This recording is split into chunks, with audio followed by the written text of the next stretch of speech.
bref, bon, je fais plein de trucs. Aujourd'hui, précisément, donc l'image de marque, c'est pas forcément mon dada. Moi, je suis plus dans la partie technique et numérique et digitale. Et j'ai décidé de faire un peu différent aujourd'hui. Je vais être en mode fight me. Donc, je vais dire des trucs que je pense profondément et qui ne plaisent pas en général aux marketeurs. Bon, ces deux-là, ça va, ils sont très sympas, ils sont très gentils. Mais si vous voulez qu'on fasse un débat où ça va être, genre, on va clasher bien, allons-y.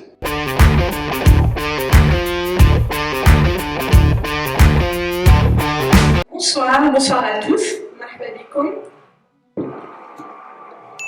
Pour ceux qui n'étaient pas là hier, donc je vous accueille pour cette première fois, mais pour la deuxième soirée de Moularet, HSA Consulting.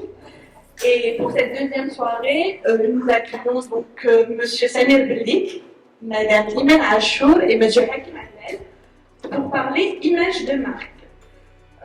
C'est un sujet qui est assez riche en interrogations et qui suscite beaucoup d'intérêt. Et d'ailleurs, je vous remercie d'avoir pris le temps de nous poser toutes vos questions via le formulaire d'inscription. Elles étaient toutes très enrichissantes, on en a sélectionné quelques-unes et on va essayer, tenter de répondre à pas mal de choses ce soir. Mais avant tout, j'aimerais profiter pour remercier Amex DZ et notre partenaire Whiteline Service, grâce à qui nous sommes là ce soir et grâce à qui vous pouvez nous entendre et nous voir. Voilà, donc sans plus tarder, je vais quand même donner l'occasion à nos intervenants de se présenter brièvement. On va commencer par toi, Imen.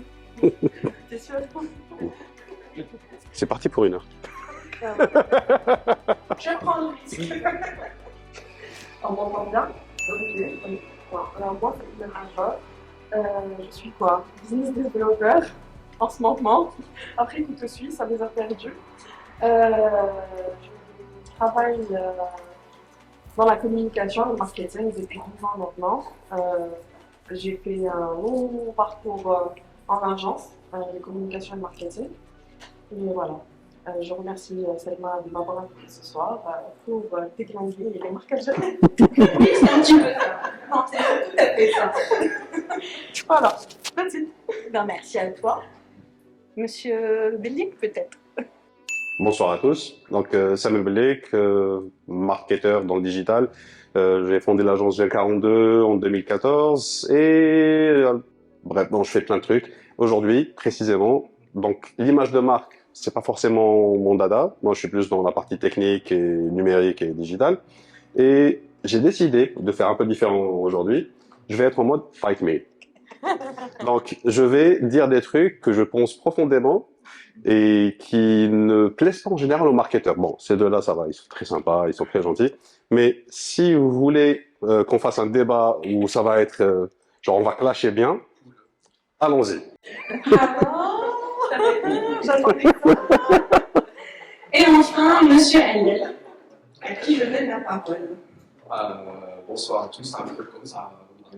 Ah oui, ça c'est bien. Oui, alors pour refaire. Non, on s'en fout. Moi,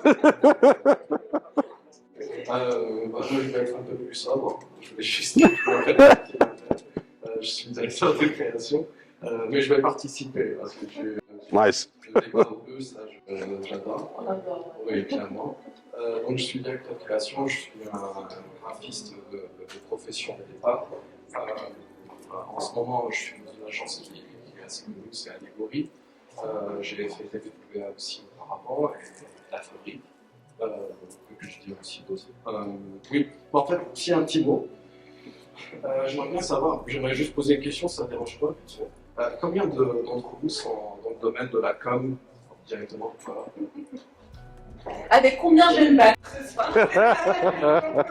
Non, parce que c'est bien de connaître son public, parce que moi j'aimerais que ce soir, en fait, pour ceux qui sont, en fait, il y a 3 niveaux, il y a ceux qui ne connaissent pas complètement la marque, j'aimerais pouvoir dire des mots de manière qui soit accessible pour eux, et j'aimerais pour que les intermédiaires, ce soit aussi assez enrichissant, et pour les plus experts d'entre nous. Tu te donnes bien trop de peine, Hakim, merci. Mais je vais faire ça, mais le débat ça va marcher. Non, mais c'est clair que notre jargon il est difficile, hein. C'est championnat world, donc quand on commence à parler des techniques SEO, CPM, On va essayer, on va essayer de décrypter un petit peu tout ça, on va essayer de parler simple, d'être accessible un petit peu à tout le monde, parce que le but finalement de cette soirée, c'est de parler aux personnes qui se reconnaissent dans le métier, mais c'est aussi sensibiliser au métier pour les personnes qui sont curieuses, qui aimeraient en découvrir plus. Et puis c'est pour ça que vous êtes là, hein, déjà, parce que chacun d'entre vous, finalement, à son échelle, a un discours très accessible. C'est ce que j'apprécie dans chacun de vous. Surtout toi, Samuel, je trouve que tes interventions rendent le digital très fun. Et ça nous sort finalement de ce côté, ah mais c'est quoi ce truc, le geek, je sais pas, etc. Mais finalement, tu arrives à rendre la chose très très simple et à nous intéresser. Pour moi, par exemple, qui ai toujours été dans l'hôtellerie, grâce à toi, j'ai pu finalement avoir des compétences que je n'aurais pas eues seule, je pense. Merci, c'est très gentil. En fait, c'est très simple, c'est parce que moi, je déteste les acronymes et je déteste donner des noms qui n'ont aucun sens à des choses qui sont très très simples. Donc, tu as dit SEO, SEM. SEO, comment bien se classer sur Google? SEM, faire de la pub, c'est du marketing, mais sur les moteurs de recherche. Voilà. Voilà. Et marketing, sur comment vendre? Et sinon, handle Instagram? Oui, non, ça c'est mon côté, je parle de plus en plus en anglais. Ouais. Donc, pour faire un petit peu simple, on va finalement commencer par le commencement. Aujourd'hui, pourquoi on a choisi cette thématique? C'est parce qu'avec Madame Fredadi et donc à travers HSA Consulting, on est dans l'accompagnement des small business dans la création de leur entreprise. Et on se rend compte beaucoup que bien que certains d'entre eux sont assez sensibilisés à la communication et sont peut-être même issus de la communication et se reconvertissent après dans l'artisanat, dans la création, il y en a beaucoup qui ont du mal avec la notion de marque, il y en a beaucoup qui, parce qu'ils vendent à travers les réseaux sociaux, estiment qu'ils font déjà le nécessaire. Et quand on essaye d'inculquer un petit peu un cadre beaucoup plus précis ou quelque chose de beaucoup plus, on va dire, protocolaire, passez-moi l'expression, c'est assez compliqué. Et on se dit, ben, tiens, finalement, c'est un sujet qu'on aimerait débattre et c'est un sujet qu'on doit rendre très accessible à n'importe qui souhaiterait finalement se lancer dans sa propre entreprise pour pouvoir faire les choses à son niveau et surtout les comprendre. Voilà, donc la question qui revient souvent et qui a été très souvent posée finalement, c'est, et je la pose à toi, Imen, c'est finalement à quel moment dans la création de mon entreprise intervient la notion d'image. À quel moment, quand j'ai une idée, quand j'ai un projet, quand finalement tout est structuré, quand j'ai mon business plan, quand je lance tout, à quel moment je dois me dire on arrête tout et il faut que je cultive, que je mette en place mon image de marque et que je l'installe. Alors, si tu me permets, je vais commencer par justement, vu qu'il y a des gens qui ne connaissent pas vraiment les métiers et les différences entre les métiers, je vais essayer déjà d'expliquer comment on traite une marque d'abord, comment on l'aborde. Entre mon métier à moi, celui de Hakim et celui de Samer, parce que c'est important de le comprendre. En fait, quand on est marketeur, bon, je n'ai pas la prétention de me dire que je suis marketeuse, loin de là. Je gère les marques, le branding en général.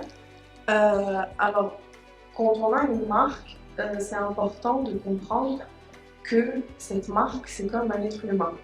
Et Hakim va me rejoindre sur cette idée-là, on en a parlé en fait. Clairement, quand on aborde les choses, au début, on se dit ok, je veux créer une marque, j'ai envie qu'elle réponde à un besoin. D'accord? Donc ça c'est la base. Nous, les marketeurs, qu'est-ce qu'on fait? On se dit ok, ce monsieur ou cette dame veut créer une marque, donc il va falloir prendre du souffle. Si je peux avoir un esprit, en fait il faut une identité, une marque, exactement. Donc nous, notre job en tant que marketeur ou en tant que brand expert ou brand responsable ou que sais-je, parce qu'il y a différents, justement Japon, il y a différentes manières de nous présenter. Ce qui est important, c'est que nous, on est là pour souffler l'identité. Ensuite, comment faire vivre cette identité? C'est là que Hakim et Samuel interviennent. Parce que nous, on aide à souffler, mais le plus grand travail, c'est ensuite Hakim et Samuel qui le font. C'est-à-dire que sans eux, Si par exemple vous allez voir un marketeur, vous lui dites fais-moi ma marque, crée-moi ma marque, on va être fixe. En fait, l'aventure elle va couler. S'il n'y a pas un Hakim qui va lui donner vie avec un brand asset, on va rentrer ensuite dans les détails techniques, et c'est un mec qui va le vivre à travers un canal qui est consommé par des gens, notre travail à nous ne servira absolument à rien. Voilà, je vais commencer par ça. Ensuite, pour répondre à ta question, en fait, c'est un gros sujet. Pour l'instant, c'est par exemple en Algérie, il y a un gros problème d'identité de marque. En fait, en Algérie, on fait du copier-coller. On adore un équipement. En général, c'est le genre de client qu'on rencontre. Je veux exactement la même chose. Là, les agences, qu'est-ce qu'elles font? Un benchmark sur Behance, sur Shutterstock, sur Amel, et ensuite elles se disent tiens, je vais faire un copier-coller, j'enlève le logo et je mets notre logo sur l'école. Des fois, ils n'enlèvent pas le logo. Et pourquoi c'est une erreur? Ouais. Erreur 400. Eh ben, c'est une erreur parce que si je vous dis Ikea, si je vous dis je le fais bien ou non? En fait, c'est ça. McDonald's. Non, il était à McDonald's. Ouais. Ah ouais, talent. Et voilà, bon, en fait, on vient de résumer c'est quoi une marque. C'est de lui donner sa propre identité et de ne pas copier les autres. On est Finalement, tous la rendre identifiable. Ouais, Pardon, je vais juste recadrer. on est tous différents ici, hein. On est tous des personnes complètement différentes avec des personnalités complètement différentes. Et ce qui nous rend différents justement, et pas on ressemble à n'importe qui, c'est justement le fait qu'on ait notre propre identité. Et la marque, ça fonctionne exactement de la même manière. Une marque, si elle n'a pas d'identité, je vais pas quoi qui arrive et c'est n'importe quoi. Alors, si je rentre dans les détails, en fait, une marque, elle a besoin d'avoir une vision. Ça, c'est très important. Il faut qu'elle connaisse son positionnement sur son marché. Il faut qu'elle ait des valeurs. Il faut qu'elle ait une identité visuelle. Si elle n'a pas tout ça, en fait, elle ne vit pas. Et elle risque de vivre, mais là, en fait, le marketing, il n'a plus rien à faire, c'est du commerce. Il met en place. C'est comme on le voit, je vais citer une marque qui ne sont pas là, même s'ils sont là, je m'en fous. Je vais citer Palmane, hein, c'est l'exemple parfait, tout le monde connaît Palmane en Algérie. Ils font des produits copier-coller de toutes les marques internationales, on va dire. Donc, ils achètent des lignes de produits et ils font du copier-coller. Donc, clairement, aujourd'hui, quand je vais acheter du Cool, Break, pour moi, j'achète du Malteser. Si je vais acheter du Kits, je ne sais pas comment ça s'appelle, je reconnais, voilà, un Kits, c'est du Bueno, en fait. C'est donc Happy. voilà. C'est bon, je vois qui c'est. C'est Oui. sachant que j'ai travaillé sur s'il te plaît, sur Ils ont Bimo aussi. Ouais. Mais en fait, tu sais, en citant Bimo, par exemple, il n'y a pas le CM de Bimo, il sort parce que je l'adore. Franchement, il fait des graphiques de dingue. Mais voilà, l'identité de marque, c'est propre à sa marque, en fait. Si on n'a pas ça, il n'y a rien. Et c'est au tout début de la réflexion, justement. Ok, on parle de besoins. Moi, j'ai envie, je sais pas moi. C'était quoi des ventilateurs de l'ordinateur. Ah oui, non, les ailerons de ventilateur. Voilà, les ailerons de ventilateur. Voilà. On s'est dit, on va créer une marque ce soir. Imaginez, ok, on veut créer quelque chose et peut-être qu'on n'a même pas de besoin. C'est-à-dire que c'est ça la magie du marketing aussi. Hein, parce que Apple, pas iPhone ou la Samsung, c'est pareil. Genre, voilà. Mais avant même Apple, c'est quelque chose. C'est une vraie identité. Donc, c'est se démarquer des gens, se démarquer des autres, se démarquer de tout. Donc, au moment de penser à créer sa marque, l'identité de marque et pas l'image. Je tiens à préciser qu'entre identité et image, il y a une différence. L'image de marque, l'identité de marque et la plateforme de marque sont trois outils complètement différents et complètement distingués l'un de l'autre. L'identité, c'est tout. L'image, c'est ce que vous donnez comme perception. C'est ce que les gens pensent de vous. L'image, voilà, l'identité, c'est les faire. C'est-à-dire que l'identité, c'est toi qui dis qui je suis. Mais l'image, c'est les gens qui vont penser de toi. Donc c'est la différence finalement entre la valeur réelle et la valeur perçue. Perçu, exactement. Donc, Voilà. pour simplifier un petit peu les choses, je peux vouloir que ma marque soit interprétée d'une certaine façon. Et on l'a vu chez différents artistes et même chez différentes marques qui créent un nouveau produit et qui finalement laissent au consommateur la façon de l'apprécier, donc qui laissent au consommateur définir le produit. Et finalement, après, reviennent pour dire leur propre définition, enfin la définition qu'ils vont vous. Pardon, c'est pour ajouter. Il y a un livre d'ailleurs sur ça, c'est The Brand Gap. Et il explique très bien ça. Vous devez voir, c'est Brand Gap. Il explique bien. Et il te dit que cette seconde identité, cette seconde identité perçue par le consommateur qui s'approprie la marque. Mais après, on va faire simple aussi, pour juste corroborer ce que tu viens de dire. Dans Kettler, le marketing, il me dit il y a deux notions sur la marque, elles sont très simples, différenciation et identification. Bon, il faut aller chercher. Donc c'est pour ça qu'il est très important que si demain vous deviez créer une marque ou bien juste la faire évoluer, la recherche des créatifs et des marketeurs à vouloir toujours créer une différenciation de la marque, c'est parce que c'est sa notion première. La marque, c'est au départ, on a marqué ça a vraiment longtemps, la marque. Le branding, le mot brand, c'est marque. C'est marquer quelque chose avec.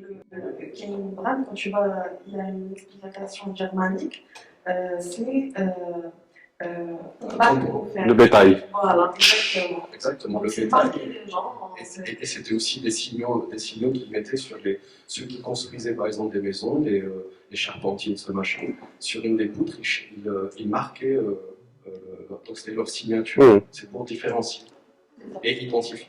Donc, Comme les Il gueulait pas. Les pédigrés, pour les chiens, je ne savais pas qu'il y avait des pédigrés, et qu'on leur mettait des codes. Ouais. Voilà, on apprend un peu. J'aimerais rajouter un truc. Justement, c'est l'un des trucs auxquels je m'intéresse le plus. C'est quand on parler de marque. Pour moi, ça a toujours été un concept très très flou. Ça doit juste être quelque chose qu'on reconnaît facilement. Donc, et comment on fait pour être reconnu facilement? Et surtout, est-ce que vous avez, bon, vous connaissez Simon Sinek? Oui, bien sûr. Simon Sinek? Ah bon? Voilà, en anglais. Donc, Simon Sinek, c'est Start with Why. Donc, je vous recommande de regarder la vidéo si vous ne connaissez pas. Et le livre, bref. Mais la vidéo, ça va plus vite. C'est 15 minutes, ensuite, tu vas vers le livre. Non, à la bizarre, mais pour une introduction, je te dis, va lire un bouquin de 900 pages au lieu de regarder une vidéo de 15 minutes. Donc, imaginez 3 cercles concentriques. Donc, à des 3 cercles, comme une cible. Au milieu, vous avez why, pourquoi. Ensuite, c'est how, comment. Et à la fin, c'est what, quoi. La majorité des gens vont communiquer de l'extérieur vers l'intérieur et c'est ce qui est le plus intuitif pour nous. Qu'est-ce que je fais? Je fais du digital. Voilà. Facebook ou Google Belkilo. Voilà. C'était ça, la blague. Oui. Donc, ça, c'est ce que je fais à 90%, effectivement, en facture de la publicité sur Facebook et de la publicité sur Google, YouTube, etc. Maintenant, comment on le fait? On a une expertise, on sait utiliser ces outils, on a toute une équipe derrière, blablabla, on utilise Google et Facebook, etc. Why? Pourquoi on le fait? La majorité des gens ne sauront pas répondre à cette question.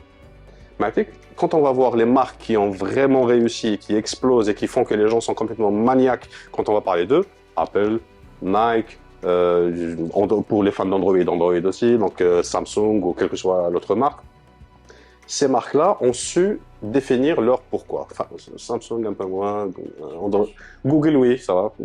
Ils l'avaient bien défini en s'utilisant tout fait cassé.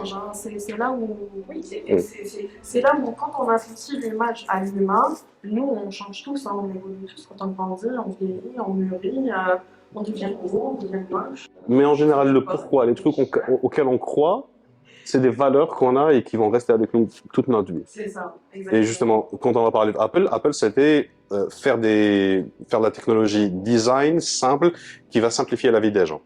Quand on va parler de Nike, c'est just do it, c'est-à-dire que vous pouvez tout faire si vous y mettez. Si on va prendre d'autres exemples qui ne sont pas dans des marques, ouais. Martin Luther King, donc I have a dream, donc que tout le monde soit ensemble, les mains dans la main, blanc, noir, etc.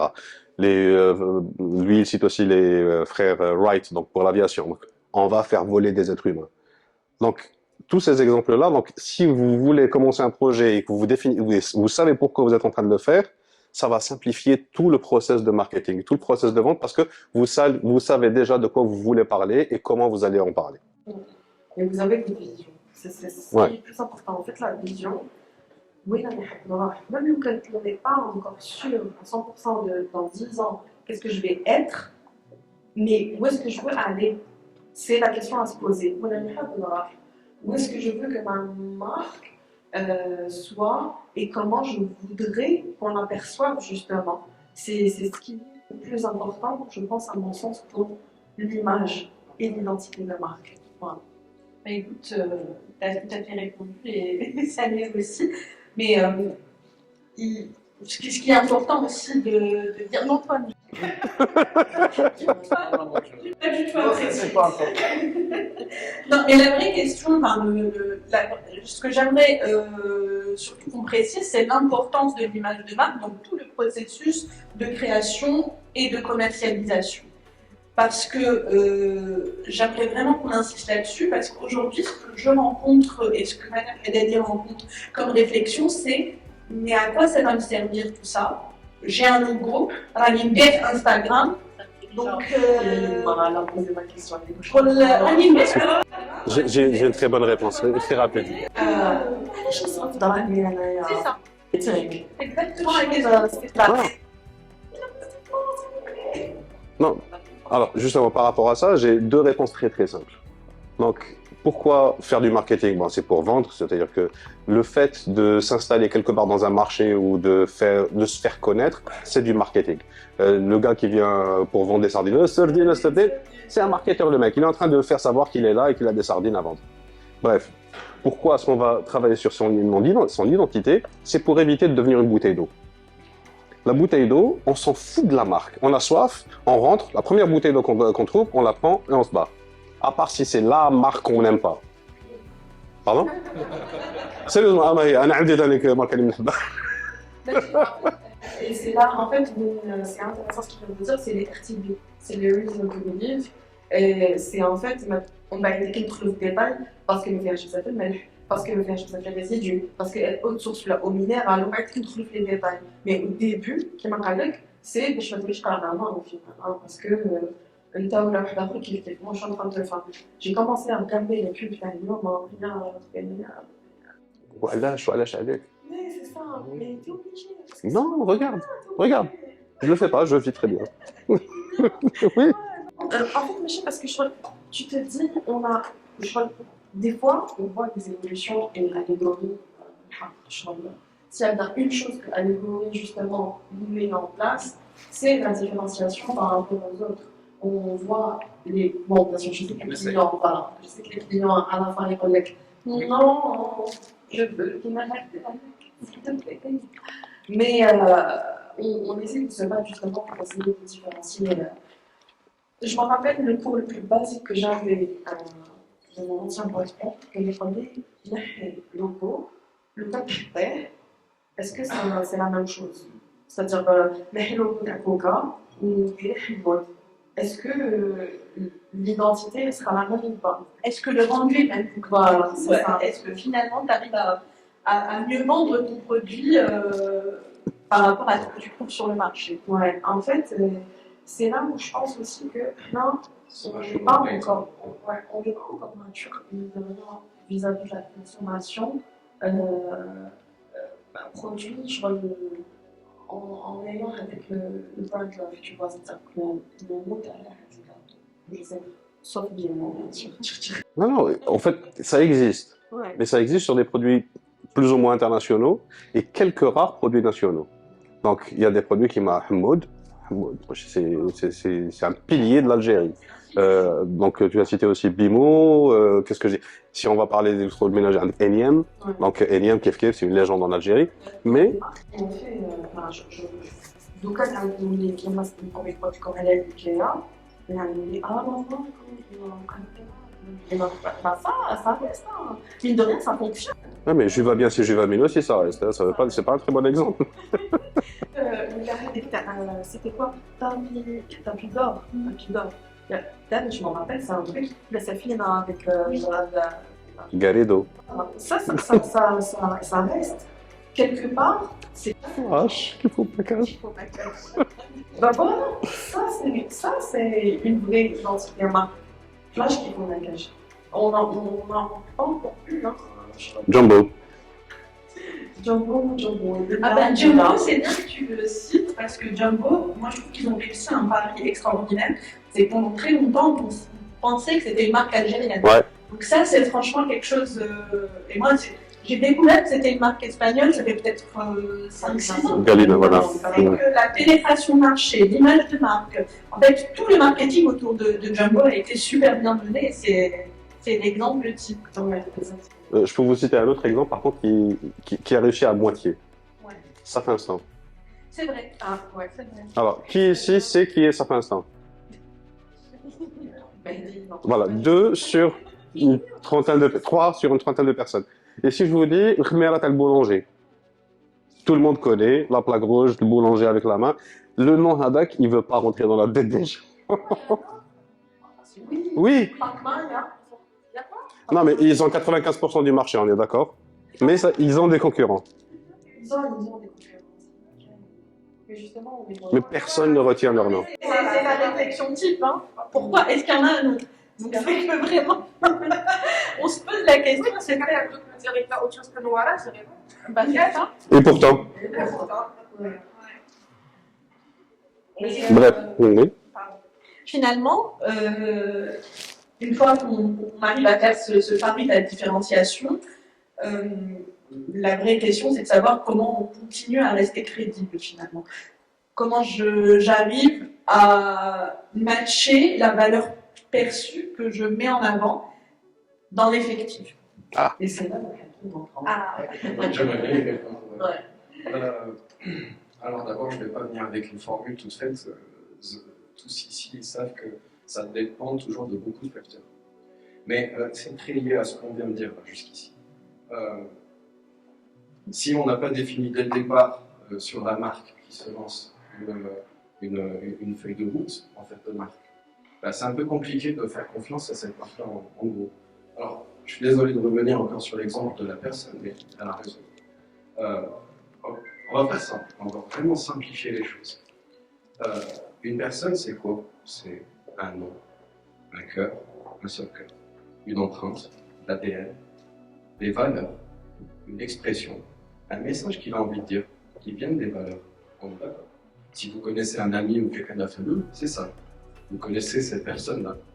Okay. Si cette personne commençait à changer et ne jamais être très constante au fil des années, vous n'allez jamais réussir à vraiment comprendre, à identifier cette personne-là. C'est exactement la même chose pour la marque. Moi, je me souviens quand j'avais fait mon mémoire, j'avais en fait. Mon mémoire n'était pas un mémoire pour essayer de régler, pour faire juste une note et faire une bonne créa. Je voulais juste régler un problème. J'étais parti voir les profs. pas le mémoire. Bah oui, c'est ça. Un problème. Régler un problème. Bah, en fait, c'était que j'avais les profs, quand je leur demandais c'est quoi les chartes graphiques, ils me disent bon bah voilà, c'est là où tu mets le logo. Et voilà, je explique en gros, c'est comment tu places le logo, les couleurs et tout machin. Ok, très bien. Alors, c'est quoi une identité visuelle? Et ils disent bah, c'est là où tu mets le logo avec les couleurs et tout machin. Je dis bah, alors pourquoi il y a deux termes différents pour la même chose? Et là j'ai senti qu'il y avait un gros point d'interrogation. Je suis parti chercher, j'ai vu des trucs et j'avais compris. Mais après, à la fin, j'ai essayé de solutionner la chose en faisant cet exemple de la personne. Dans ma tête, si on prend, je ne vais pas faire mes débats là maintenant, mais chez les scientifiques ou ceux qui croient, la naissance d'une personne, on ne sait pas si la personne est venue avant l'embryon ou après, tu as compris. C'est la même chose pour l'œuf ou la poule. C'est exactement la chose pour la création. Qu'est-ce qui vous vient en premier quand vous y pensez? C'est l'identité, son esprit, ou bien ce que c'est son logo, son cœur, ou bien sa charte graphique, son corps, qui est en train de dire, qui délimite un espace de la marque. C'est un peu ça, je pense, pour moi, une marque. C'est cette anatomie qu'on peut définir. À partir de là, si dès le départ on arrive à créer, à solidifier ça et à s'y maintenir, c'est là où il y a le succès, je pense. Parce que tu dures dans le temps avec ces principes-là, ces valeurs-là. Tu as une façon de dire les choses, qu'une marque fait aussi, elle fait la même chose. Et bon, après, nous ici en Algérie, c'est un peu différent, j'ai l'impression, c'est très business. Il y a certaines marques qui marchent très très bien, elles ont juste un logo qu'elles ont pris de Google et c'est parti et ça fonctionne.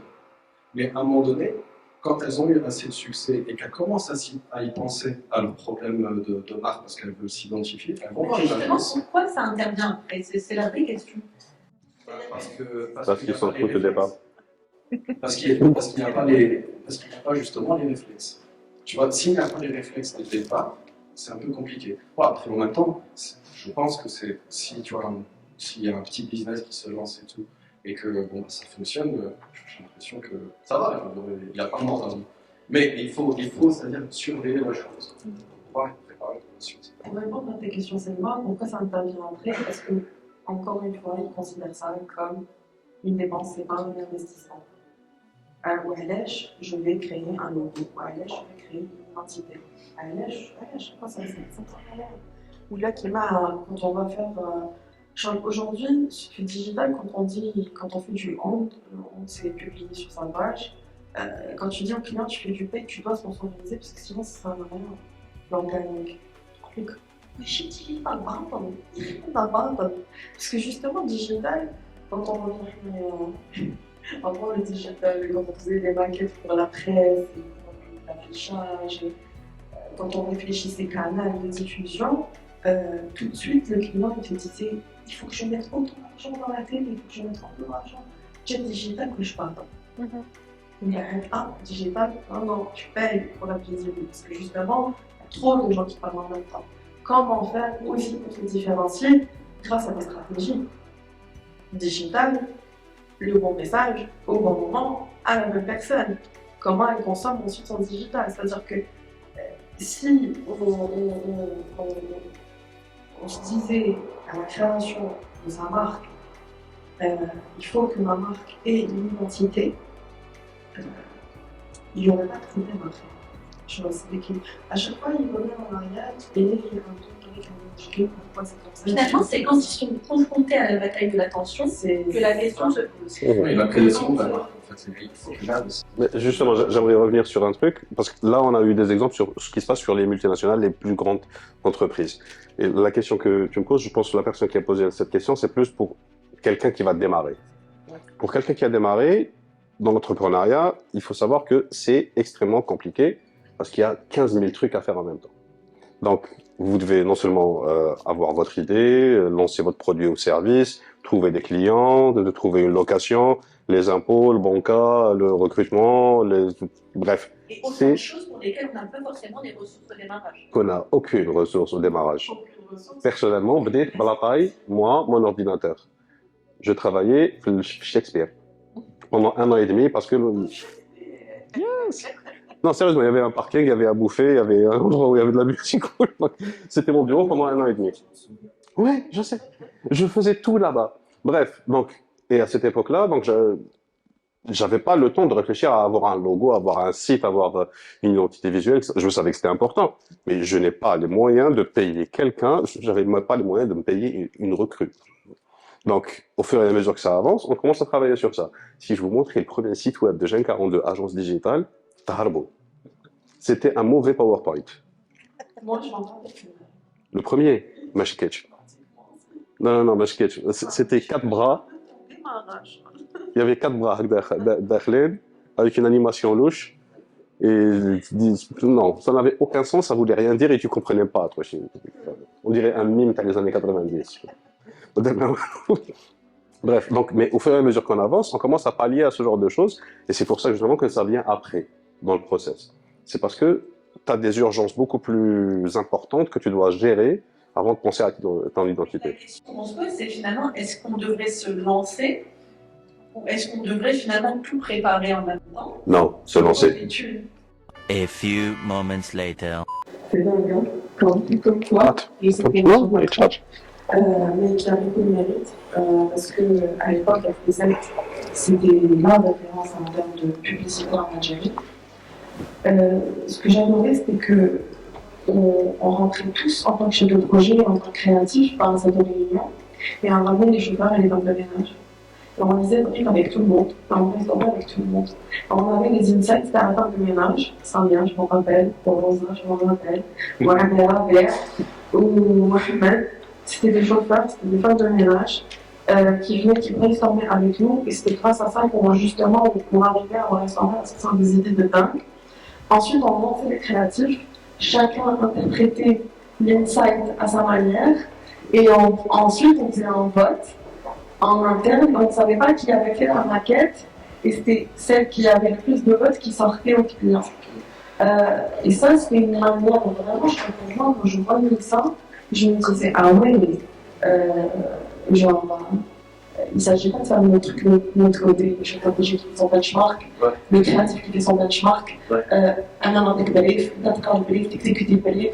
En fait, c'est cette synergie justement qui rend notre métier beau, malgré le fait qu'on souffre, nous aussi on souffre. Bien sûr. Parce que non seulement, chef de projet souffre doublement parce que non seulement il faut qu'il arrive à son collègue, et en plus il snap par le client. Comment il fait pour les deux? C'est vraiment ça qu'on arrive à aller, en plus il est pas créatif, qui est une bête, tu vois. Et non, c'est clair, je pense que Ce qui rend ce métier encore complètement humain. Encore. Ouais. Moi, je suis encore étonné parfois de voir certaines personnes avoir une attitude, c'est de blasé. Ouais. J'allais dire, désolé. Mais moi aussi, il m'arrive d'être blasé, c'est clair, parce que tu vois des mécaniques qui reviennent et tout machin. Et après, qu'est-ce qu'on fait de la curiosité derrière, qui est de la passion, donc en fait, on a une démarche humaine, déjà. Parce qu'on sait déjà que la communication, c'est une histoire humaine. C'est de l'empathie. C'est se mettre à la place de quelqu'un d'autre. Donc, si on peut avoir un discours très rationnel, très business, mais ça ne veut pas dire que tu es un monstre. Ça ne veut pas dire que tu es un contre-champ. Ça veut dire que tu es on a tendance à diaboliser nos métiers, c'est clair. On diabolise nos métiers, on se dit que nos métiers ne servent à rien. Que c'est trop facile, que c'est pas c'est du bullshit. Justement. Oui, alors vas-y. Alors, pour changer un peu, là, je vais pas aller dans le clash, mais je vais aller dans votre sens. Non, mais en racontant, justement...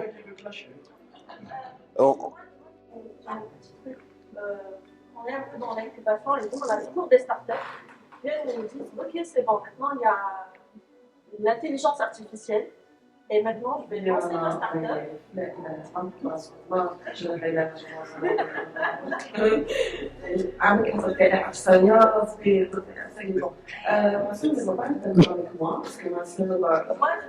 Je porte bien les initiales IA. Moi, comme je suis d'accord, c'est un métier où l'humain est important. Donc, j'essaie de les convaincre que je veux avoir votre avis en tant que. Les convaincre de quoi? Sur quoi? Non, je veux avoir votre avis en tant que. Peut-être GPT d'éléments, c'est ça. Non. Mid-journée, tu Connais le nom.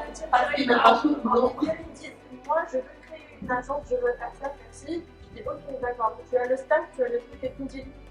Des chaînes GPT, des marketing en ligne, des intelligences artificielles.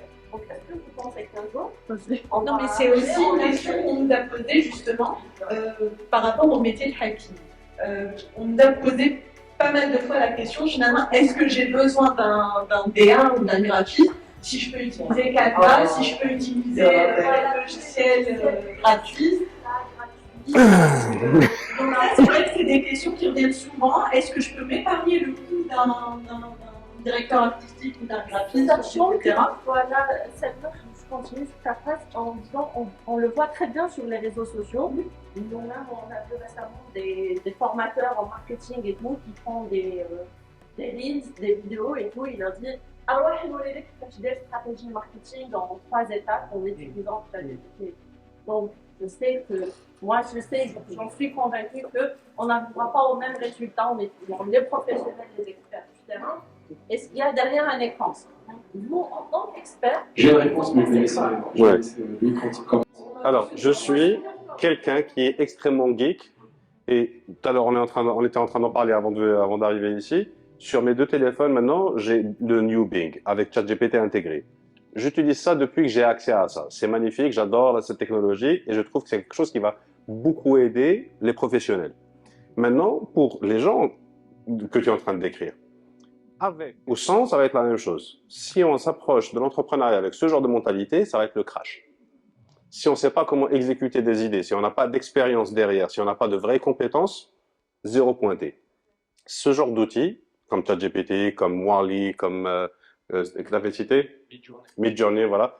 Si tu ne sais pas faire ce genre de choses à la base, sans ces outils-là, tu ne vas pas pouvoir les exploiter correctement.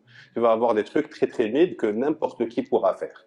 Et du coup, il n'y a aucun moyen que tu puisses te différencier en tant que personne, en tant que marque, en tant que de ce que tu veux. Par contre, tu mets ces outils à sa disposition à lui, tu vas juste avoir du meilleur travail beaucoup plus vite. C'est ça la grande différence. Donc ces outils-là, pour ceux qui ont peur que ça remplace les graphistes et les créatifs, etc., ça va remplacer les graphistes et les créatifs qui sont médiocres. Par contre, ceux qui sont bons vont juste encore plus excéder. J'ai fini. Alors, absolument d'accord avec ce qu'il vient de dire. Lâche un peu. on est trop gentils. Ouais, ça me déçoit. J'avais vendu autre chose. Tu vois. Alors, pour répondre alors ça c'est super intéressant. Il y a quelques jours, j'ai parlé avec ChatGPT. Je lui ai dit, Personnellement, j'essaie de toujours être poli avec ce genre de truc parce qu'on sait jamais. J'ai parlé à ChatGPT, je lui ai dit, définis-moi la créativité. Il m'a expliqué donc des trucs. Il m'a dit voilà, il faut avoir des skills, il faut avoir des connaissances, comme on a dit tout à l'heure, quasiment. Il est vraiment impressionnant. Je lui dis, est-ce que tu ne penses pas qu'il faut qu'il y ait, est-ce que tu penses pas qu'il faudrait qu'il y ait de la passion, un désir pour pouvoir créer, pour avoir l'envie de créer? Pourquoi créer si on n'a pas le désir de le faire? Il me dit, effectivement, c'est ce qu'il faudrait. Je lui dis, dis-moi, ChatGPT, est-ce que tu as des désirs? Non. Ah. Si tu l'aurais essayé les premiers temps, tu aurais eu des réponses très différentes. C'était de la psychiatrie. Ah, c'était violent. On a faire changer carrément des... Mais attends, ce qui est intéressant, c'est pourquoi j'appuie sur le fait qu'il faut qu'il y ait le côté émotionnel. Pourquoi il est là? Alors, j'espère que je vais réussir à mettre d'accord tout le monde ici, parce qu'on n'a pas tendance à trop croire les artistes, les créatifs, les philosophes, parce que tout ça, c'est juste philosophie, c'est que du blabla, parce qu'on parle tellement bien. On va prendre un exemple scientifique. Creativity is intelligence having fun. Ce qu'il a écrit sur ce mur-là, si vous voyez.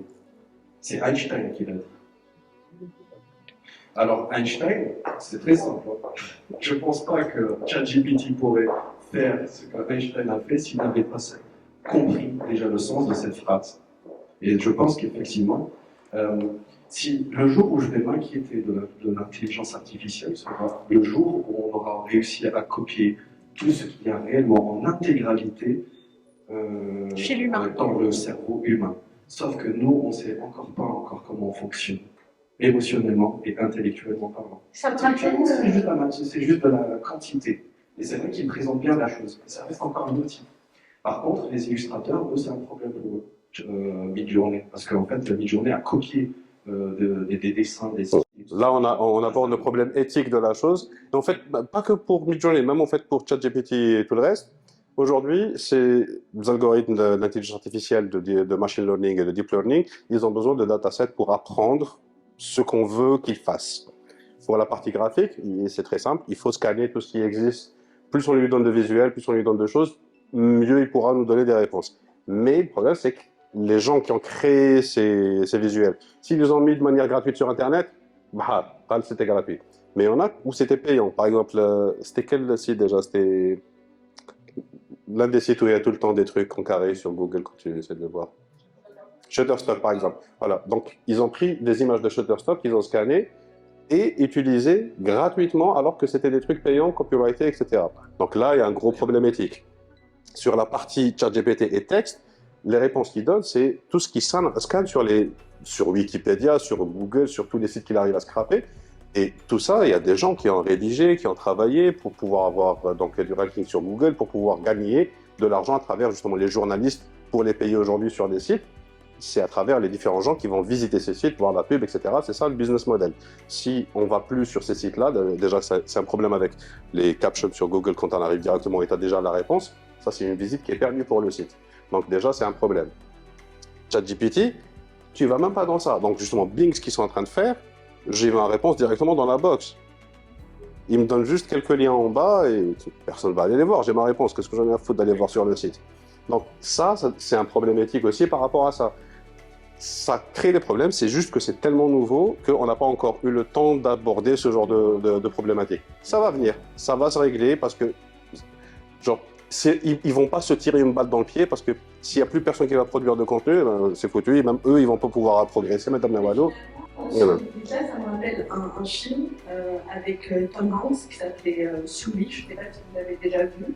Donc c'est l'histoire d'un pilote qui a réussi finalement un atterrissage forcé dans la Hudson River et qui a été questionné sur son éthique, sur sa consommation d'alcool, sur toute sa carrière, sur ses erreurs passées, et on lui a fait vivre un sacré calvaire, donc il a risqué sa carrière, parce qu'ils ont, au moyen d'ordinateur, réussi à prouver qu'il aurait pu éviter le crash. Et finalement, la seule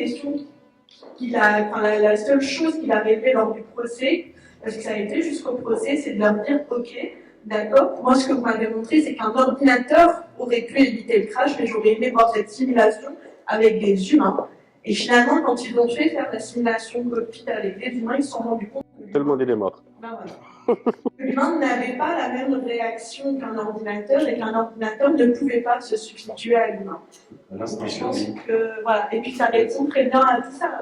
Oh, does it? Parce que l'intelligence artificielle, bon, ça va pas, je vais pas te compliquer, mais si on a, comment on va faire une copie d'intelligence artificielle telle qu'elle, si on ne se connaît pas nous-mêmes déjà? C'est compliqué. L'humain est complexe. Alors imaginons l'intelligence artificielle. Déjà, on se connaît pas nous-mêmes.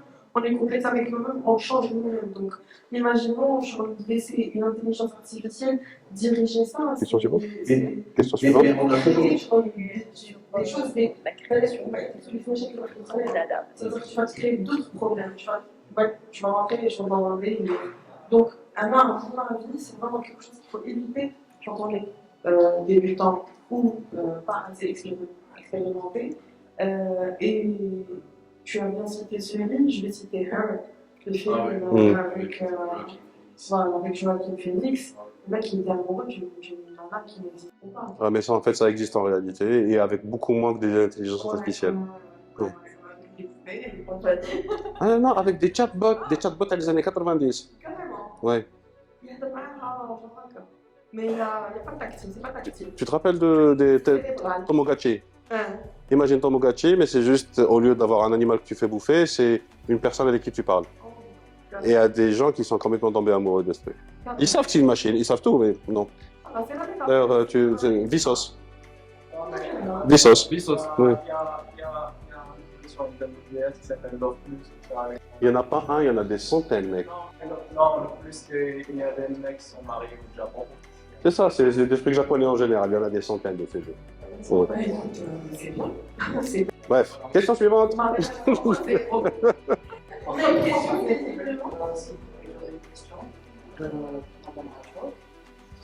Donc je suis entrepreneur. Tu n'as pas forcément les moyens de consulter l'utilisation même pour les conseils en communication. Par exemple, l'activité des moyens peut être de travailler par donc à une échelle artisanale. Peut-être que vous avez un secret des patrons, et peut-être que je n'ai pas les moyens de consulter un PA. Le hasard a fait que c'est un pote, il s'est occupé de la partie visuelle. Mais les leviers, quels sont les leviers? Je n'ai pas de formation marketing. Quels sont les leviers que je pourrais utiliser pour utiliser les peu de sous-liens détaillés au démarrage pour essayer d'instaurer une image de marque du produit tel. Sachant que le secteur de la parfumerie, c'est surtout, justement, c'est l'image de marque qui fait toute la différence. Je ne sais pas si ma question... Ouais, la question elle est intéressante. Alors, en fait, tu poses une colle. En fait, tu poses une colle parce que là, personnellement, je parlais de moi en tant qu'entrepreneur. À l'heure d'aujourd'hui, je voudrais me positionner justement en tant que conseillère pour les small business. Parce que justement, j'ai identifié un problème que tu viens de citer. Un problème, je les small business, les petits artisans ou les gens qui veulent lancer des petites productions où la cible c'est une niche, ils n'ont pas les moyens d'aller se payer une agence comme PWA, Algorithme ou autre. Pas PWA.com ou là, voilà, c'est ça. Donc, pour répondre à ça, personnellement, justement, je pense qu'il devrait y avoir des gens, des consultants pour aider les small business. Ça, c'est ce que moi je ressens et moi ce que je peux devenir et être. Proprement, d'accord? Ça nous arrive hein, parfois, juste par mois. Ouais, les small business. Non, moi il m'arrive parfois c'est-à-dire d'accepter un job, de faire un job pour une entreprise qui se lance en free et sans aucun retour, juste parce que moi j'ai me plaît, parce que j'ai envie d'aider, j'ai envie que ça marque fonctionne. Pas cette envie-là, je donne l'exemple de Beauty & Bio, je ne sais pas si vous connaissez Beauty & Bio, c'est une marque de cosmétiques 100% de verre. Dans cette année, il a mis la première question que j'avais posée, c'était est-ce que vous êtes actuellement en juste discutant sur Instagram, on a essayé justement de construire. Donc maintenant, pour répondre à la question, concrètement, comment tu pourrais éviter de justement investir dans le marketing ou dans l'image des marques? Ce que je pense que tu devrais faire, c'est déjà essayer de bien identifier à qui tu vas vendre. C'est qui ta cible? Est-ce que là, est-ce que l'agent, avec toi, comment elle est? Et c'est là où tu vas pouvoir faire ton ADN pour le parfum. Voilà, parce que avec le parfum, il va répondre à la personne, spécifiquement. Donc, des fois, on n'a pas besoin de connaître le marché, on n'a pas besoin de connaître la concurrence, des fois, si on connaît juste la personne qui va consommer mon produit, ça me suffit amplement de lui donner une identité. Voilà, je ne sais pas si ça répond à votre question. Moi, j'ajouterais juste une petite chose quand on est un petit business qui se lance, et il y a quelque chose qu'on fait de moins en moins et qui est très dommage, c'est le cross-marketing. Donc, quand on est un petit business, il faut aussi penser à s'associer à d'autres petits business, justement, et un budget, plus un budget, plus un budget, plus un budget, ça fait un grand budget qui va vous permettre finalement de développer de grandes campagnes. Je m'explique. Aujourd'hui, vous vendez des parfums, vous avez l'opportunité de rencontrer une personne qui fait des soins esthétiques. Et bien, cette personne-là peut être une vitrine de commercialisation pour vos produits. Donc, c'est un échange mutuel. Vous communiquez pour ses produits, elle communique pour les vôtres, et finalement, vous grandissez ensemble. C'est aussi une astuce que vous pouvez mettre en place, et ça rentre un petit peu dans le commerce solidaire, et finalement, c'est ce qui fait que vous grandirez beaucoup plus facilement. C'est une idée. Si je peux me permettre, donc, quand on va parler de commerce artisanal en général, donc ça veut dire qu'en termes de production, de capacité de production, c'est limité. Donc, je vais dire n'importe quoi, vous pouvez produire 50 bouteilles de parfum par semaine.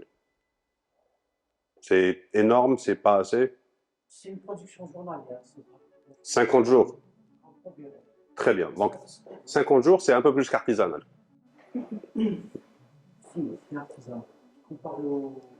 Si c'est 50 jours, c'est عندك ماشينة يتخدم لك.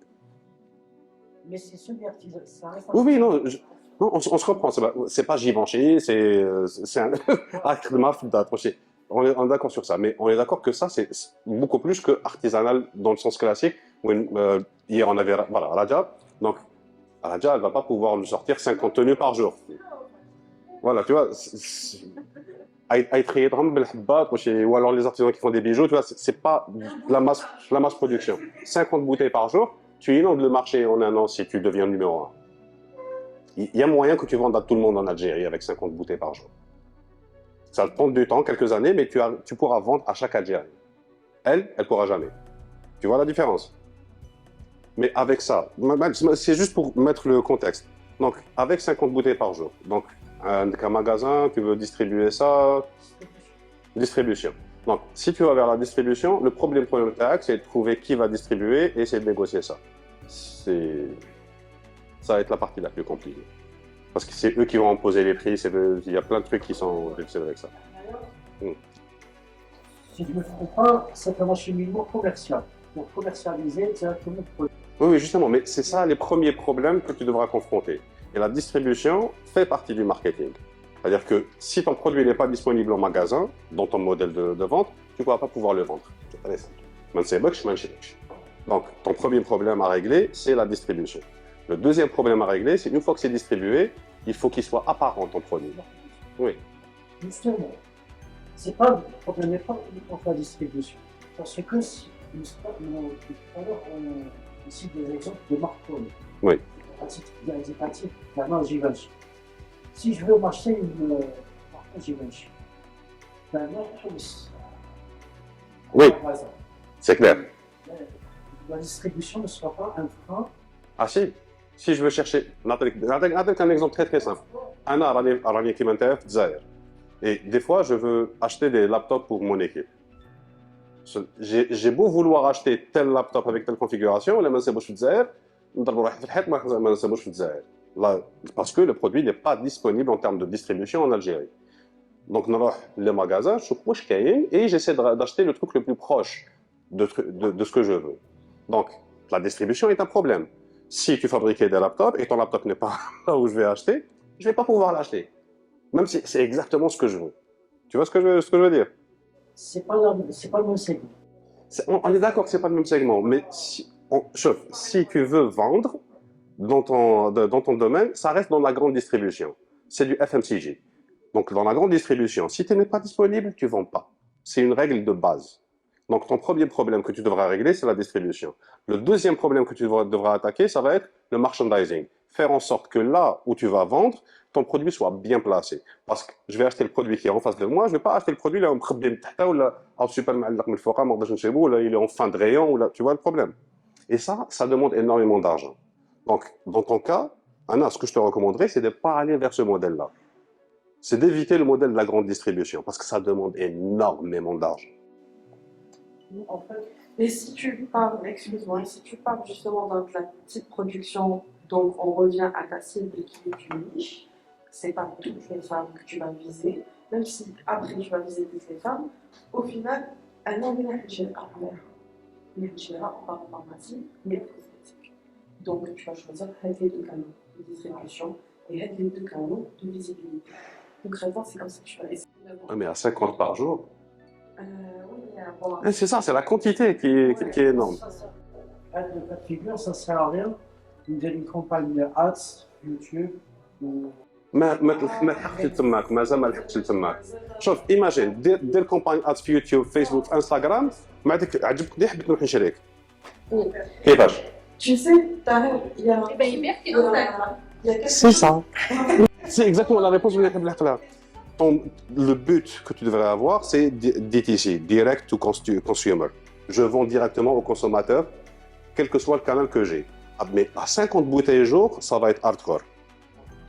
ما راكش في ارتيزانال ما راكش في لا كرون ديستريبيسيون راك في هذيك البلاصه اللي في الوسط اللي عندك رجل هنا رجل هنا كيما تخشي زماكره تاع الهيكل اللي تخشي يسوني الجيريان ني اوروبيان معناها يسون كيك شوز اونتر لي دو دونك راك في الميم بروبليم دونك انت سوا لازم tu augmentes ta capacité et tu trouves des fonds pour investir violemment en termes de distribution, merchandising, ensuite la communication, soit tu réduis ta production, tu augmentes tes marges et tu vends directement au consommateur.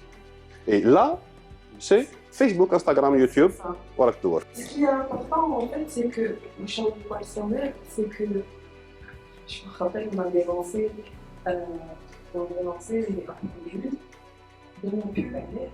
Il n'y avait pas de produit KPI. Ouais, c'est un cauchemar. Et les clients, même avec ils حوسوا كان يسمع à l'envers. Genre, un qui travaille ton cube, ou le projet maquillage, c'est pas distribué, c'était cool, ça avait plus soif. C'est-à-dire que tout le travail qu'on avait fait, et d'ailleurs, il n'y a pas longtemps, j'ai rencontré quelqu'un qui me dit je veux faire des cosmétiques bio, et je veux commencer à communiquer, je veux commencer à créer une identité. Quel produit, quel modèle. Pour le produit, il existe. Donc je le vois. Il faut que. Il y a moyen de communiquer avant, mais tu ne communiques pas pour vendre. C'est ça. Tu Oui. communiques pour installer. C'est ça. Tu installes ton identité. Tu installes petit à petit, tu utilises, et ensuite tu vas commencer à dire nous serons prochainement présents à un tel X. Tu peux te filmer en train avec les process que tu es en train de faire, ça humanise ça donne un côté humain. Voilà, tu es un entrepreneur algérien, il darbe à CNRC ou les uns pour le bon cas, نهار يوجد البارفان تاعك تخشي كاع العباد اللي كانوا يتبعوك راح يشريو عليك. Mais ça, c'est un différent type de communication qui ne demande pas d'investissement. Tu n'as pas besoin de faire de pub pour ça. Et une fois que c'est prêt, tu prends plusieurs échantillons, tu fais des packaging sur mesure, tu envoies ça à des influenceurs gratuitement. Tu en fais 50, une journée de production, 50 sur mesure à des influenceurs que tu apprécies. Ou là, zouj منهم هضروا عليك راك déjà cinéma. Tu vois, c'est des petits trucs que tu peux faire qui vont tout changer. Mais tant pour le gros problème, distribution ou C'est ça. production. Il faut définir en fait ce que tu veux être. C'est quoi ta vision, ce que tu veux être. Voilà. Donc, je ne sais pas si on a répondu. Je pense que monsieur Sopat. Alors, compte tenu de l'heure, c'est vrai qu'on avait pas mal de questions, mais je ne sais pas ce que vous en pensez. Est-ce que vous ne pensez pas que vous devriez plus demander à l'assistance s'ils ont des questions beaucoup plus précises? Si vous avez des questions, allez-y. Sinon, j'ai juste un truc à dire par rapport à un autre conseil par rapport à toi et par rapport à tout le monde, et en répondant à quelques-unes des questions qui allaient venir sur la partie contenu. Donc, pourquoi je disais au début, c'est pas, je voulais clasher, etc. C'était juste pour déconner, mais parce que pour moi, surtout pour quelqu'un qui démarre, parce que ça n'a aucun rapport entre quelqu'un qui est dans la grosse production, des grandes marques internationales ou nationales, et des gens qui démarrent dans l'entrepreneuriat. Ça peut être vous, ça peut être n'importe qui d'autre. Le principal truc que vous devez faire, c'est communiquer, communiquer, communiquer. Et communiquer, ça doit limite devenir plus important que votre métier de base. Par exemple, pour vous, ça va être la production de parfums. Pourquoi? Parce que c'est bien joli d'avoir de la production et d'avoir des produits. Si vous n'avez pas les moyens de vous payer des agences ou justement d'investir dans de la communication, vous devez communiquer vous. Et ça va devenir la chose la plus importante parce que sinon personne ne saura que vous existez et du coup personne ne va acheter ce que vous êtes en train de vendre. Donc, et la distribution, c'est un moyen de communication. Mon produit qui est disponible quelque part, je le vois, c'est de la communication. Donc, communiquer, communiquer, communiquer. Et la vidéo, la vidéo, la vidéo. Un téléphone, c'est bon, akirbaht. Un téléphone, bonjour, blablabla, blablabla. ما حبيتش تبان فيلمي واش راك تشوف وهضر derrière. ما حبيتش يسمعوك فيلمي واش راك تشوف وحط تكست فوقه. Les solutions sont infinies. Bark communique. La seule condition dans cette communication, c'est d'avoir une valeur ajoutée. Si on met des liches, Hadia, c'est la meilleure bouteille d'eau de l'univers parce que qui تعطش ماشي برك تنحي لك العطش تزيد لك ثانيك لي موسكل وتهضر معاك وطيب لك في الدار. Non. Tout ça, on est tous en train de consommer plein de contenu sur Internet et tout ce contenu qu'on consomme, c'est du contenu soit qui va nous divertir, soit qui va nous aider à apprendre quelque chose. Dès que nous voit un truc qui semble bellik شواحد ويسي يبيع لك شي حاجه nous appelle. Parce que tout le monde veut nous vendre des trucs. C'est clair, c'est là où le côté commercial est toxique. C'est-à-dire que Oui. tu te sens matraqué. Je me rappelle, en effet, après je ne sais pas, c'est quel VTC? J'avais vérifié qu'elle allait bien. Ah. Ça, ils ont bien réussi d'ailleurs. C'était Riles Ahmed. Et je l'avais appelé, je lui dis Riles, parce que tous les matins, je mets Spotify, je mets YouTube, ne sais pas j'en ai marre. C'est pour ça que j'ai pris YouTube Premium. Mais tu vois, par exemple, il m'a targeté alors que moi je ne prends pas de VTC. Je lui dis, tu as fait un mauvais marketing. Tu vois et d'ailleurs, je voudrais préciser quelque chose, justement, pour revenir à pour complémenter ce que disait aussi Samuel. On en revient à la cible. La cible, quand tu t'envoies une personne, quand tu lui donnes son qu'est-ce qu'il fait? Là, moi, c'est pas. Première chose que tu fais, tu prends ton téléphone. Et là, tu vas ensuite, tu sors, tu mets la radio, tu passes par un panneau d'affichage, tu rentres chez ton buraliste, tu vas au bureau, tu ouvres ton ordinateur, tu regardes une vidéo YouTube, tu fais un match, tu vas chez le mec là. Tout ça, c'est des touchpoints. Tout ça, c'est des points de contact. Car un an, par exemple, si tu veux me vendre parfois un mois. Donc, il faut que tu suives un an chez le et c'est là où tu vas pouvoir identifier. Voilà. C'est là où tu vas identifier mon parcours d'achat, mon parcours de consommation de la Et les réflexes que j'ai quand je veux acquérir un produit similaire. aussi. Les usages et habitudes, c'est clair. Pourquoi je vais acheter un parfum, à quel moment aussi, quel genre de parfum, quel type de parfum, est-ce que je suis plutôt parfum fort? C'est vraiment, il y a mille paramètres à prendre en compte. Mais ce qui est sûr, c'est que qui m'a parlé, je différenciant, je le encore plus, tu vois. Et ensuite, tu auras de problème. Mais justement, par rapport à ce que tu dis, tout ça, c'est des trucs que tu peux quasiment jamais appliquer quand tu démarres. Oui. Parce que connaître tes consommateurs, parce que c'est pas une consommatrice ou un consommateur, c'est tous ceux qui potentiellement pourraient acheter chez toi. Qui fait les informations? Il n'y a pas moyen. C'est clair que dans le digital, on fait d'abord. Même dans le digital, quand tu démarres, il n'y a pas moyen. Tu n'as pas de source de données. Donc, quand tu démarres, et c'est ce que je recommande à tout le monde, et même les grandes marques, parce que même les grandes marques, ils ne sont pas en train de mesurer ce qu'ils sont en train de faire. Ils sont très très rares. Donc, la méthode TRI que j'applique pour tout le monde, et c'est la méthode que je vous recommande à tous, elle est très bête et très très simple. Tu commences par produire du contenu qui te plaît toi. Il y a sûrement quelques personnes comme toi qui existent et qui potentiellement vont acheter des trucs chez toi. Tu vas démarrer à zéro. Donc, هذوك الاولانيين اللي راح يجيو يشبهوا لك عندك 10 50 عباد باش عندك la famille, les amis, ce genre de choses. Tu vas commencer à produire du contenu. Au début, tu vas faire du contenu qui va ressembler à rien. La preuve, c'est ce que j'ai fait. Mais tu vas t'améliorer. L'idée, c'est analyse ce que tu fais et analyse ton contenu, pourquoi ça a marché, pourquoi ça n'a pas bien marché. Apprends de ça et avance. Apprends de ça et avance. À partir de là, Machinta, et ce qui est fait en général dans les agences de com, c'est le créatif ou alors c'est le décideur. Il y a un décideur qui va dire ça c'est bon. C'est ultra subjectif. Et c'est censé plaire à tout un pays en général. C'est pas très bien parti. C'est vrai qu'on a souvent toute l'Algérie dans le... Oui, تسمح بتقول لي بلي انايا هنا في الجي 42 ans et la meuf qui a Tizi et le vieux qui est à Annaba et la vieille qui est à Élysée كيف كيف كاع نخمو كيف كيف كاع نهضروا كيف كيف وكاع يعجبونا العفايس كيف كيف et c'est ça qui fait que on a ce qu'on appelle la publicité vanille تسمى رجعها نحي لها كاع الكو رجعها فاني اللي تمشي ما تزعف حتى واحد وكاع يتيك يقول سا باس شايف. C'est ce que tu ton identité. Exactement, c'est ça le problème. Donc, tu commence à produire du contenu, améliore-toi, et au plus ça avance, plus tu vas détecter les trucs qui fonctionnent, les trucs qui ne fonctionnent pas, fais des tests une fois de temps en temps, réitère ou aoud. Et quand tu trouves la pépite qui marche, هذيك اللي تخلص عليها دير عليها de la pub. Parce que ça, tu sais que tu as prouvé déjà organiquement que ça fonctionne. تسمى الناس normal بلا ما دير la publicité عجبتهم. Fais la montrer à encore plus de gens. Et c'est comme ça que tu vas construire ton réseau, ta marque, ton identité, parce que tu sais, tu as une idée pourquoi tu as commencé à faire du parfum. Mais c'est parce que le parfum fait l'affaire. Donc c'est compliqué, ça prend du temps, il y a beaucoup de connaissances à avoir. Bref, donc communique dans le sens. باش الناس يعرفوا علاش راك ديرهم باش يعودوا يخيروك انت ما يخيروش واحد اخر. C'est là et là tu construis ton brand, tu construis ta marque, ton identité avec les moyens du bord.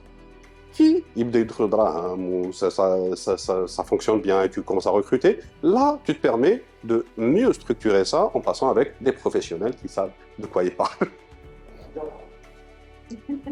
Oui, Mais après ça, c'est vidéo. Oui. Essayez de répondre à des questions existent. C'est que les encore de métier. Et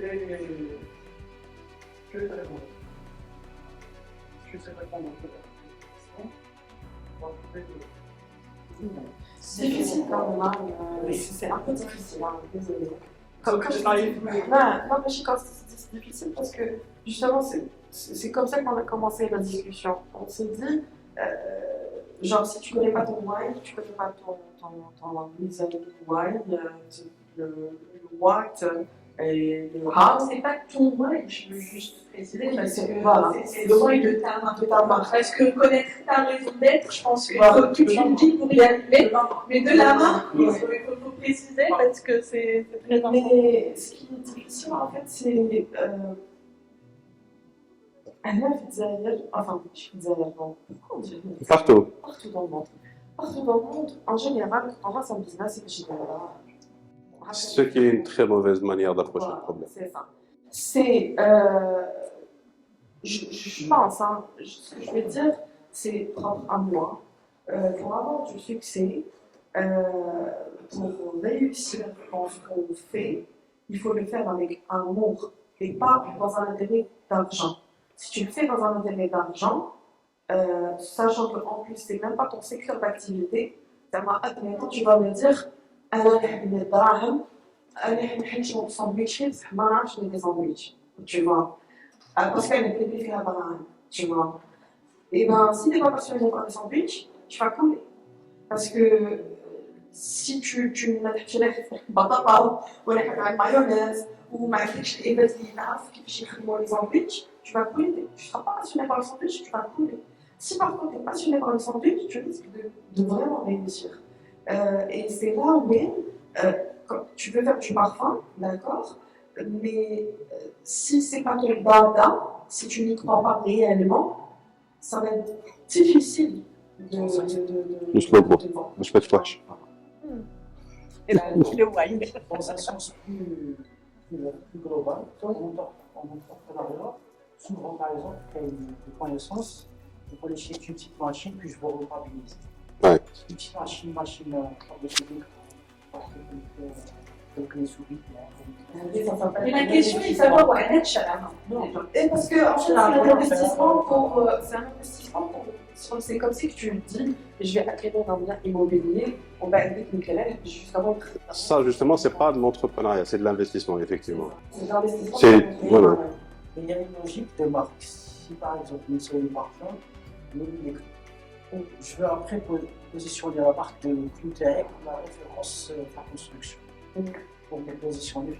Ouais, mais on est d'accord que tu vas pas dans ça en achetant machine à dire les clous à l'affaire. Je réfléchis en commerce, c'est pas mon data les coûts, c'est vrai. Mais je me dis, la machine, je l'ai achetée quand je vais la rentabiliser en taillé. Il faut il y avait toute une structure de commercialisation et une image de marque. Dans les clous, l'image de marque, ça va. C'est pas très compliqué. Non, à la base, j'ai fait mécanique et matériaux. Donc, les clous, c'est des références. Avec le clou avec une telle résistance, telle longueur, telle tête, etc. Mais fera la différence, telle marque ou telle. C'est ça. Avec la différenciation que tu vas avoir entre une ta et le concurrent TAC, tu as les grands trucs de construction chez les hautonnage, et هذوك عندهم لي فورنيسور تاعهم ماشين avec ta petite machine qui va leur vendre, وعندك المزابي تاع الحومه وكاع المزابيين كاع الريزو تاع المزابيه. هذوك tu peux placer des clous chez eux. Mais si tu maîtrises pas le concept du clou, ما تحتاجش المزابي عنده expérience ما تخلصش. تسمى الكلو هذا كيشوفوا يرفدوا يقول لك هذا عيان ولا هذا مليح. Au poids.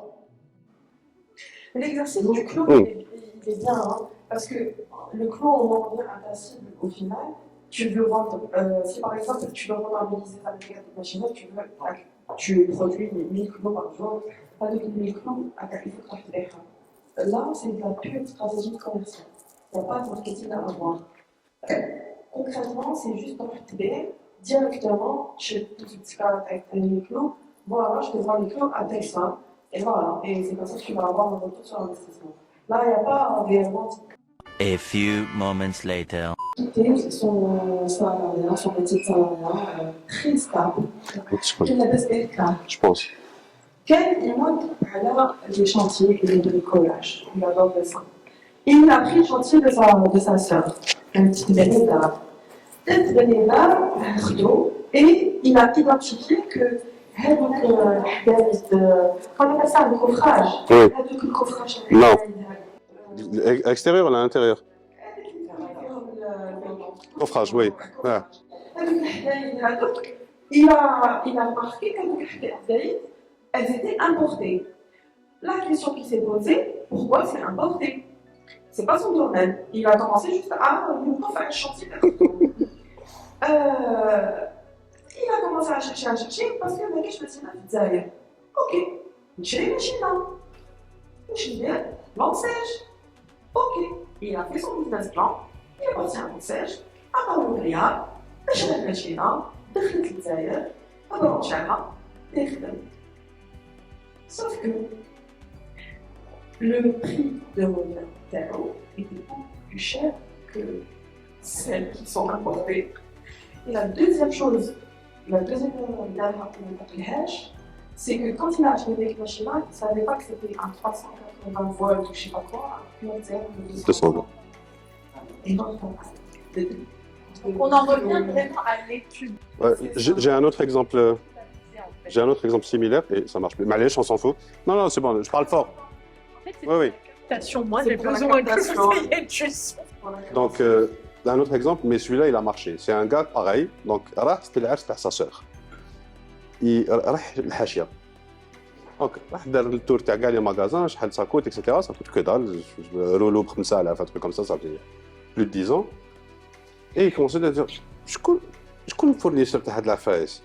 دار صاب باللي كاين 2 ولا 3 امبورتاتور تاع الحاشيه en général في الجزائر. Très bien.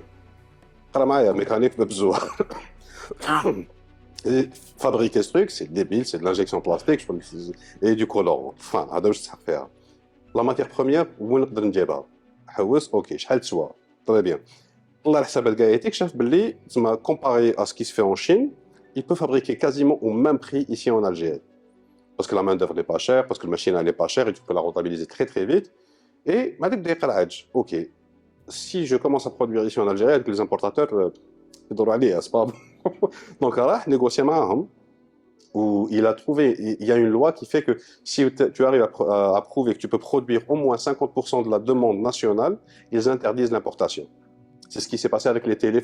On ne pouvait plus rentrer des télés parce que la matière première. non, la marque, ta Samsung, ماشي براند قبل براند كي كان يخدم سامسونج سامحه voilà avait prouvé qu'ils allaient pouvoir produire au moins 50% de la demande nationale. Plus personne fait rentrer de télé. هاك تلعب وحدك في المارشي. Donc راح شافهم قال لهم voilà ce qu'on va faire et on va bloquer la route à n'importe qui pourrait rentrer. Ils se sont mis ensemble وبداو يخدموا الحاشيه. شغل 2 employés à l'âme, 2 machines, le marché a été عندهم. Et 0 cassement de tête. La douane, le مشاكل تاع الدنيا كاع من جهه ils ont enlevé tout ça et ils arrivent tout à produire tout en Algérie. تما ولا حبوا يشقاو اكثر ils pourront commencer à exporter. Donc oui, c'est possible, mais si tu fais bien ce qu'ils ont fait, c'est un excellent exemple de marketing. قرا المارشي تاعو تسمى شكون يشري وعلاش يشري وين تسمى السورسينغ تاعي كاع هاد العفايس et ils ont exécuté dessus. Et c'est un exemple parfait aussi de marché où tu n'as pas besoin de communiquer, tu as besoin de distribuer. تسمى شكون وين يتباعوا هادوما لازم نكون بريزون تماك. Il n'y a pas de quoi. Ben, je pense qu'on va clôturer la session, à moins que quelqu'un ait d'autres questions. Bon. Oui. Merci beaucoup. Alors, bonsoir tout le monde. Excusez-moi, je vais être très très clair. Alors, moi, je n'ai pas une question, mais j'en ai 2. Ma première question est d'ordre publicitaire et destinée à M. le directeur de curation et Madame Chor. Et ma deuxième question est plutôt d'ordre technique, propre au digital, qui est destinée à M. Saïd. Donc, la première question, en fait, moi, je travaille dans une agence de communication, c'est Lotus Conseil, cité. Ne croyez-vous pas que Enfin, on a critiqué tout à l'heure les publicités qui émergent ça et là, surtout au moment de temps en temps.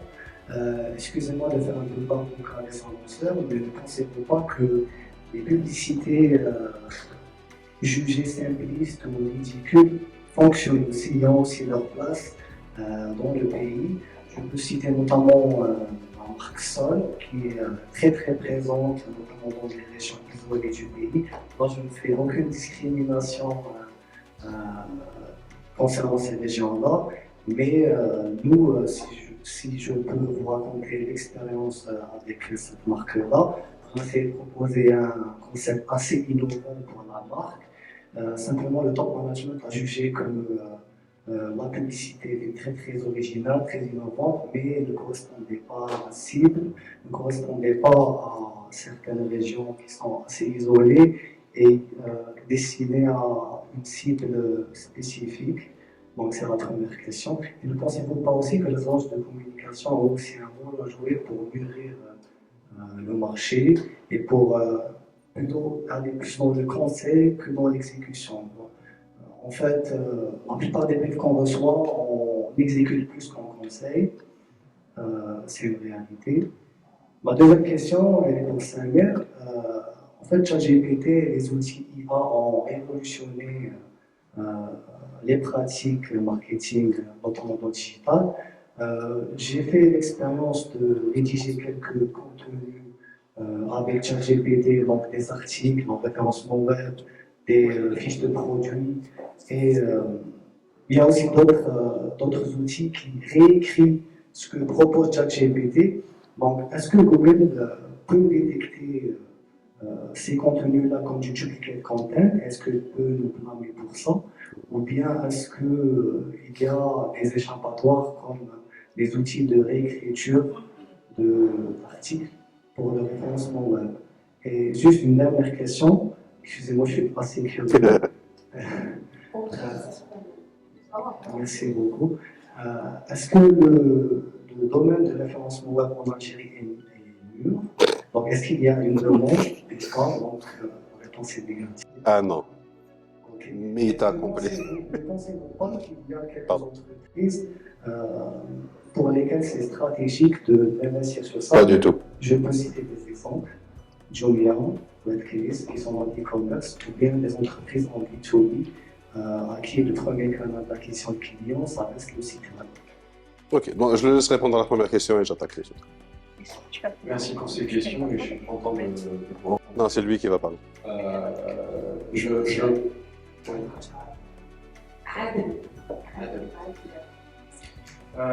Alors je maintiens ce que je ne vais pas changer de tout. Pour moi, la communication, c'est une histoire humaine. Et puis tout à l'heure, je disais sur justement cette attitude de blasé que parfois nous avons que ça. Moi, je ne sais pas comment ça se passe au niveau des autres agences, mais je l'imagine très bien parce que je vois aussi des collègues qui ont une communication qui a été juste faite par une autre agence, ils sont déjà dénués d'une certaine subjectivité et commencent tout de suite à critiquer. Parce que c'est une autre agence ou parce que c'est notre partenaire. Moi, j'ai plutôt une tendance à me mettre à la place des gens parce que je connais parfaitement bien aussi les mêmes difficultés que vous avez. Moi, dans ma tête, les agences de publicité en Algérie, elles manquent de cohésion entre elles déjà. Moi, j'aimerais bien qu'au contraire, qu'il y ait une concurrence saine. Déjà, c'est d'avoir l'empathie et de se mettre à la place des autres. Je peux critiquer une campagne, mais pas sur la base de parce que ça a été fait par une autre agence. Si ça a été fait par une autre agence, parfois entre nous, on se dit c'est cool ce qu'ils ont fait Lotus ou TBW alors, tu vois.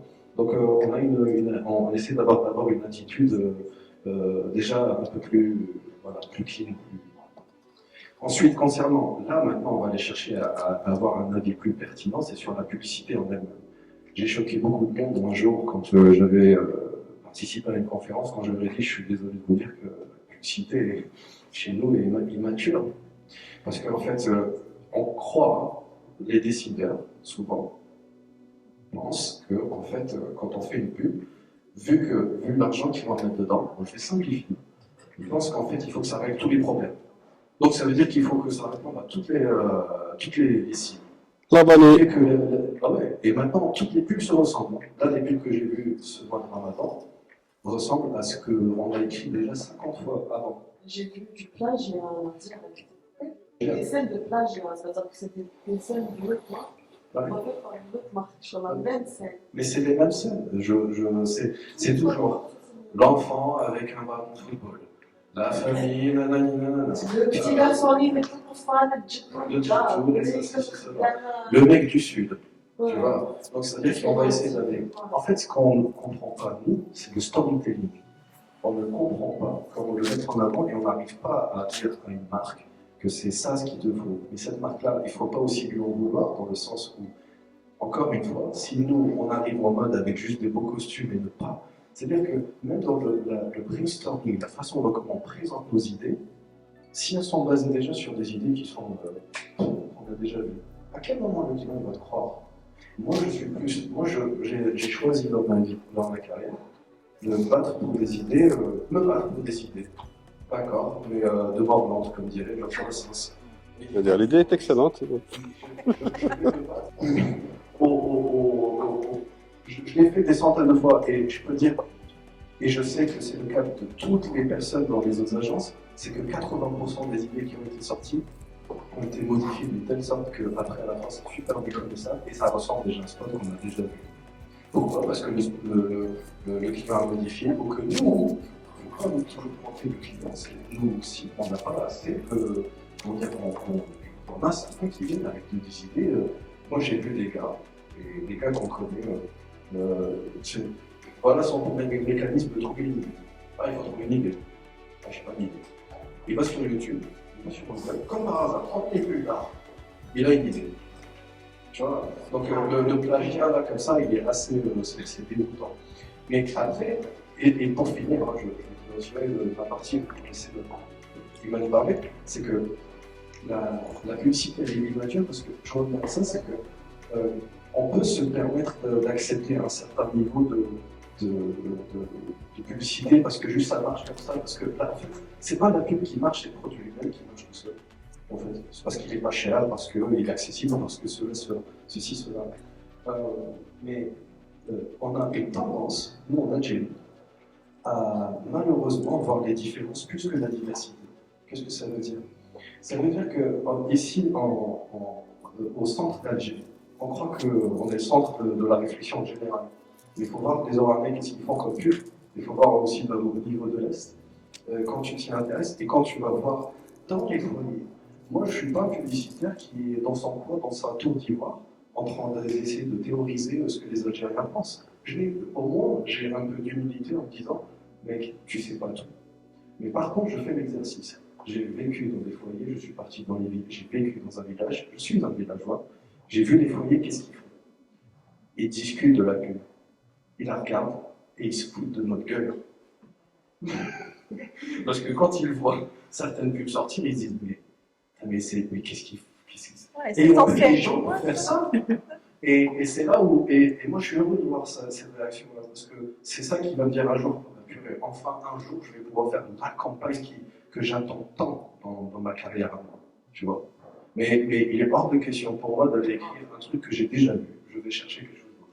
Peu importe si le client va me dire que les Algériens ne vont pas comprendre. Un jour il comprendra que les Algériens ont compris depuis très longtemps et qu'ils sont juste en train de nous attendre à un certain niveau. Mais c'est difficile, effectivement, d'expliquer à un décideur qui va mettre de l'argent dedans, de lui faire confiance. Il y a eu des bad buzz, et je ne sais pas pourquoi, tout d'un coup, les gens, ils ont peur du bad buzz. Alors, le truc incroyable, je suis désolé, c'est mon petit coup de gueule, c'est que on n'accepte pas le fait qu'on a peur du bad buzz. Donc on ne va pas faire trop confiance au conseil d'un marketeur ou d'un créatif.